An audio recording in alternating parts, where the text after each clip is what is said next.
هانتوما الطريقه اللي وريتكم ديال السمن، كيفاش كطلعوا السمن من الاول.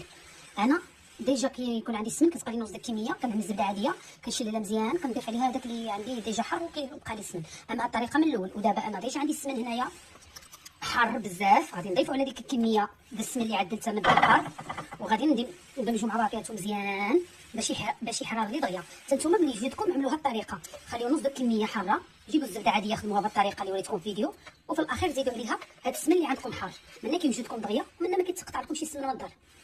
بعد ما عملنا السمن ديالنا كامل ومسحناها، غادي نشبروا واحد الزيت يكون بحال زيت حياتي، يعني يكون مثقب، هانتوما كتشوفوا بهاد الطريقه، وغادي تكون نقي، يكون صابن عندكم مشمش، وغادي تشبروا، غادي طويوه، وغادي تعملوه على وجه السمن هيدا، وغادي تحاولوا تدخلوه شويه، لان هاد الدريره الا كان فيه شي حاجه د الماء، كانت فيه شي حاجه د الماء كتشربها، يعني ما تخليش السمن ديالكم يخسر هذيك الثوب كيشرب اي حاجه، اي نقيطه د الماء بقات تما، مثلا هيدا فلتاتكم ولا ما نشفتوش مزيان، حاولوا تعملوا الجهد ديالكم، ولكن هذه احتياطا وصافي، كتشرب، كتخلي السمن ديالنا ما يخسر ما يغمل ما يوقع له حتى شي حاجه. كتدخلوها بهذه الطريقه هذه، ومن بعد غادي تضربوه بالسلوفان من فوقي، وغادي تحتفظوا بها في شي بلاصه في الكوزينه، شي بلاكار يكون هيدا الجهه ديالو كضرب الشميشه، ولا فوق بلاكار يعني كيكون فوق البوطه ديالك، يعني كيطلع له الحراره ديال الطياب. ساعتين كتدوز واحد 15 يوم هيدا، اذا كنتو عملتوا له السمن حار اللي ديجا كنتو محتفظين به 15 يوم 20 يوم هو واجد. واذا كنتو بديتو من الديبار يعني ما عملتولوش السمن حار 15 يوم 20 يوم كطلعوا عليه وكتشوفوه.